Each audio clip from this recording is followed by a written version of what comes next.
नमस्कार, SBT news में आपका स्वागत है। पेश है 3 जुलाई बुधवार सुबह 6:15 बजे राजस्थान की बड़ी खबरें। उत्तर प्रदेश के हाथरस में भोले बाबा के सत्संग के बाद भगदड़ मच गई। कुचलने से 122 लोगों की मौत हो गई। मरने वालों में ज्यादातर महिलाएं हैं। कई लोगों की हालत गंभीर है। ऐसे में मृतकों की संख्या बढ़ सकती है। हादसा हाथरस जिले से 47 किलोमीटर दूर फुलरई गांव में मंगलवार दोपहर को हुआ। हादसे के बाद अस्पतालों में हालात भयावह हो गए। लाशों और घायलों को बस और टेम्पो में भरकर सिकंदराराव सीएचसी और एटा जिला अस्पताल, अलीगढ़ मेडिकल कॉलेज भेजा गया। सीएचसी के बाहर शव जमीन पर इधर उधर बिखरे पड़े थे। प्रधानमंत्री नरेंद्र मोदी ने लोकसभा में राष्ट्रपति के अभिभाषण पर धन्यवाद प्रस्ताव पर हुई चर्चा का जवाब दिया, लेकिन विपक्ष लगातार हंगामा करता रहा। पीएम को इस दौरान 2 बार अपना भाषण रोकना पड़ा। स्पीकर ने विपक्ष को 2 बार ऐसा नहीं करने की नसीहत दी। स्पीकर ओम बिरला ने कहा कि ये ठीक नहीं है, लेकिन विपक्ष के सांसद सुनने को तैयार नहीं था। पीएम ने कहा, हमने दुनिया को दिखा दिया कि ये विश्व का सबसे बड़ा चुनावी अभियान था। देश की जनता ने दुनिया के सबसे बड़े चुनावी अभियान में हमें चुना है। मैं कुछ लोगों की पीड़ा समझ सकता हूं कि लगातार झूठ चलाने के बावजूद उनकी घोर पराजय हुई। संसद सत्र के 7वें दिन 2 जुलाई को राज्यसभा में सभापति जगदीप धनखड़ और नेता प्रतिपक्ष मल्लिकार्जुन खड़गे के बीच तीखी बहस हुई। खड़गे ने बहस के बीच धनखड़ से कहा कि मुझे कांग्रेस अध्यक्ष बनाने वाली सोनिया गांधी हैं, आप नहीं। इसके जवाब में सभापति धनखड़ ने खड़गे से कहा कि आपको किसने बनाया ये आप जाने, लेकिन आप हर बार चेयर को नीचा नहीं दिखा सकते। इस देश और संसदीय लोकतंत्र और राज्यसभा की कार्यवाही के इतिहास में चेयर के प्रति इतनी अवहेलना कभी नहीं हुई जितनी आपने की है। राजस्थान में विधानसभा सत्र की शुरुआत से एक दिन पहले भजनलाल कैबिनेट में कई अहम फैसले लिए गए। राजस्थान में कई नए स्कूल खोले जाएंगे, साथ ही कोटा में ग्रीनफील्ड एयरपोर्ट बनेगा। इसके अलावा राजस्थान के कई एयरपोर्ट पर कार्गो फैसिलिटी शुरू की जाएगी। Deputy CM doctor Premchand Bairwa, Rajyavardhan Rathore और जोगाराम पटेल ने भजनलाल सरकार द्वारा कैबिनेट मीटिंग में लिए गए फैसलों के बारे में जानकारी दी। Deputy CM doctor Premchand Bairwa ने कहा कि राजस्थान को विकसित बनाने के लिए भजनलाल सरकार लगातार प्रयासरत है। उच्च शिक्षा में 3 कॉलेज को कर्मोन्नयन किया गया है। प्रदेश में 3 फ्लाइंग स्कूल खोले जाएंगे। उन्होंने बताया कि किशनगढ़, भीलवाड़ा और झालावाड़ में फ्लाइंग स्कूल खुलने से रोजगार सृजन होगा। दिल्ली हाईकोर्ट में मंगलवार को सीबीआई की ओर से की गई गिरफ्तारी को चुनौती देने वाली मुख्यमंत्री अरविंद केजरीवाल की याचिका पर सुनवाई हुई। जस्टिस नीना बंसल कृष्णा ने सीबीआई को नोटिस जारी कर 7 दिन में जवाब मांगा है। मामले की अगली सुनवाई 17 जुलाई को होगी। केजरीवाल की ओर से सोमवार को याचिका दाखिल की गई थी। केजरीवाल ने राउज एवेन्यू कोर्ट के 26 जून के उस आदेश को भी चुनौती दी है, जिसके तहत उनको 3 दिन के लिए सीबीआई की रिमांड पर भेजा गया था। फिलहाल केजरीवाल 12 जुलाई तक न्यायिक हिरासत में हैं।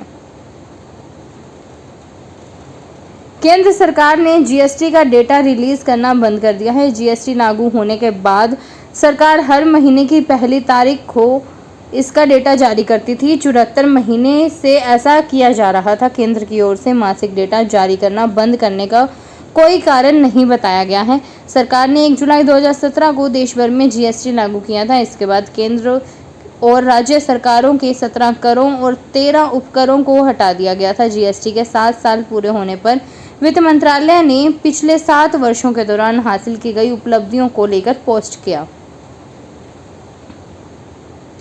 जयपुर पुलिस ने स्मार्टफोन के लॉक तोड़ने के साथ उनके ISEI नंबर को बदलने वाली गैंग को पकड़ा है। पूछताछ में सामने आया कि ये उन फोन के नंबर को क्रैक करते थे जो ग्राहक किश्त पर लिए फोन लेते थे। शहर की कोतवाली पुलिस ने रायसर प्लाजा में कार्रवाई करते हुए 4 आरोपियों को गिरफ्तार किया है। इस मामले को लेकर डीसीपी राशि डोगरा डूडी ने प्रेस कॉन्फ्रेंस कर पूरे मामले का खुलासा किया। सामने आया कि ये लोग कबाड़ और एक्सचेंज वाले फोन से ये सारा डाटा चुराते थे।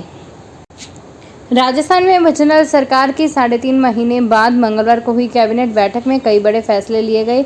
गहलोत सरकार में बनाए गए गांधी वाटिका न्यास को भंग कर दिया गया है। हालांकि गांधी वाटिका का संचालन होता रहेगा। कोटा में ग्रीनफील्ड एयरपोर्ट बनेगा, इसे लेकर अगस्त में MOU होगा। कैबिनेट बैठक के बाद मंत्री राज्यवर्धन सिंह राठौड़ ने मीडिया को बताया कि प्रदेश के 3 जिलों भीलवाड़ा, किशनगढ़ और झालावाड़ में फ्लाइंग स्कूल खोले जाएंगे। राजस्थान के कुछ एयरपोर्ट पर कार्गो फैसिलिटी भी शुरू होगी। उन्होंने बताया कि बिजली में 2 लाख करोड़ के MOU किए जाएंगे। भीलवाड़ा नगर विकास न्यास में मुआवजे में करोड़ों के घोटाले में भ्रष्टाचार निरोधक ब्यूरो एक्शन में है। न्यास में घोटाले में ACB की कार्रवाई तेज हो गई है। ACB ने न्यास सचिव ललित गोयल को पत्र लिखा। इसमें घोटाले संबंधी गायब फाइलें 3 दिन में पेश करने को कहा। ACB का कहना है कि 3 दिन में फाइलें पेश नहीं की तो मामला संदिग्ध माना जाएगा। उधर ACB की न्यास में एंट्री के बाद खलबली मची है। भूमाफिया और कॉलोनाइजर्स में हड़कंप है। ACB अजमेर के ASP भागचंद मीना ने मामले से जुड़े दस्तावेज खंगालने शुरू कर दिए। गौरतलब है कि घोटाले में ACB टीम रविवार को छुट्टी के बावजूद न्यास पहुंची थी। वहां घोटाले संबंधी दस्तावेज कब्जे में लिए। जोधपुर के MDM हॉस्पिटल में भर्ती मरीजों के लिए अब हर गेट पर फ्री रिक्शे की सुविधा होगी। यह सुविधा हॉस्पिटल में ही एक वार्ड से दूसरे वार्ड में जाने के लिए होगी। MDM हॉस्पिटल में मंगलवार को 5 ई-रिक्शा का उद्घाटन अधीक्षक डॉक्टर नवीन किशोरिया ने किया। हॉस्पिटल अधीक्षक डॉक्टर नवीन किशोरिया ने बताया कि MDM हॉस्पिटल में सुविधाओं के साथ साथ ही बिल्डिंग भी बढ़ रही है। ऐसे में हॉस्पिटल में आने वाले मरीजों को एक जगह से दूसरी जगह पैदल जाने में काफ़ी परेशानी होती है। मरीजों को इससे राहत देने के लिए यह पहल की गई है। चित्तौड़गढ़ में निजी वाहन चालकों की तरह रोडवेज बस चालक व परिचालक भी ड्रेस कोड नियम की पालना नहीं कर सरकार के नियमों को आईना दिखा रहे हैं। रोडवेज बसों के चालक व परिचालक के ड्रेस कोड में नहीं होने से यात्री भ्रमित भी हो रहे हैं। ऐसे में अनजान व्यक्ति बस से स्टीयरिंग के साथ छेड़छाड़ कर दे तो कोई भी हादसा हो सकता है। जबकि सरकार ने रोडवेज बस के चालक परिचालक के लिए ड्रेस कोड लागू किया हुआ है। ऑटो, टैक्सी, ट्रक, निजी बस के साथ रोडवेज बस सहित अन्य वाहनों चालकों को भी ड्रेस कोड में आना अनिवार्य है। इसकी पालना कहीं भी नहीं हो रही है। बाड़मेर जिले के गुड़ामलानी अडेल पंचायत समिति के टीचर मंगलवार को गैर शैक्षणिक कार्य में ड्यूटी लगाने के विरोध में सड़कों पर उतर आए। राजस्थान शिक्षक संघ प्रगतिशील ब्लॉक गुड़ामलानी के बैनर तले टीचरों ने प्रदर्शन कर SDM को ज्ञापन देकर ड्यूटी से मुक्त करने की मांग की है। ब्लॉक अध्यक्ष लिखमा राम चौधरी का कहना है कि टीचरों की ड्यूटी ग्राम प्रभारी के रूप में लगाई गई है। यह गलत है। इससे स्कूल में बच्चों की पढ़ाई प्रभावित हो रही है। चूरू में बिना नंबर के ओवरलोड ट्रक का चालान काटने पर ट्रांसपोर्ट इंस्पेक्टर और चूरू विधायक के बीच झड़प हो गई। मौके पर मौजूद लोगों और विधायकों ने ट्रक को नहीं ले जाने दिया। इस घटना का वीडियो सोशल मीडिया पर शेयर हो रहा है। घटना मंगलवार सुबह 7 बजे की है, जब इंस्पेक्टर चूरू शहर की रतनगढ़ रोड पर वाहनों की जांच कर रहे थे।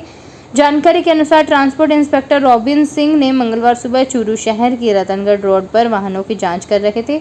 इस दौरान उन्होंने एक ओवरलोडेड बिना नंबर के ट्रक को पकड़ लिया गया। मौके पर मौजूद लोगों ने चूरू विधायक हरलाल सहारन को घटना की सूचना दे दी। विधायक मौके पर पहुंचे और ट्रक को छोड़ने के लिए कहा। सरकार ने राजस्थान राज्य पथ परिवहन निगम की रोडवेज बस सारथी योजना में बदलाव किया है।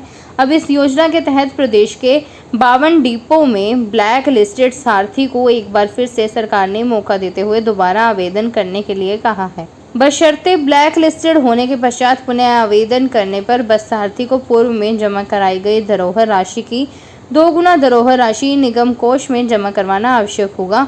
ब्लैक लिस्टेड परिचालक भी आगार की शर्तों को पूरा करते हुए 3 माह बाद वापस आवेदन कर सकेगा।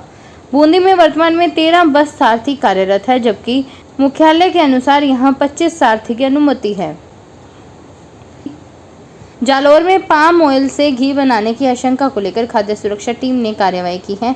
टीम ने मेड़ा उपरला गांव में सारनेश्वर डेयरी पर निरीक्षण करने के दौरान 279 किलो घी, 133 किलो पाम ऑयल, को सीज किया है। दल की ओर से इस दौरान डेयरी से 5 सैंपल लिए गए, जिन्हें जांच के लिए जन स्वास्थ्य प्रयोगशाला जोधपुर भिजवाया गया है। खाद्य पदार्थों में मिलावट पर अंकुश लगाने के लिए खाद्य सुरक्षा आयुक्त इकबाल खान और जिला कलेक्टर पूजा पार्थ के निर्देश पर कार्यवाही की गई। शुद्ध आहार मिलावट पर वार अभियान के तहत जालोर के खाद्य सुरक्षा दल की ओर से कार्यवाही की गई। फिलहाल खास खबरों में इतना ही। ताज़ा खबरों की जानकारी के लिए देखते रहिए SBT न्यूज़। धन्यवाद।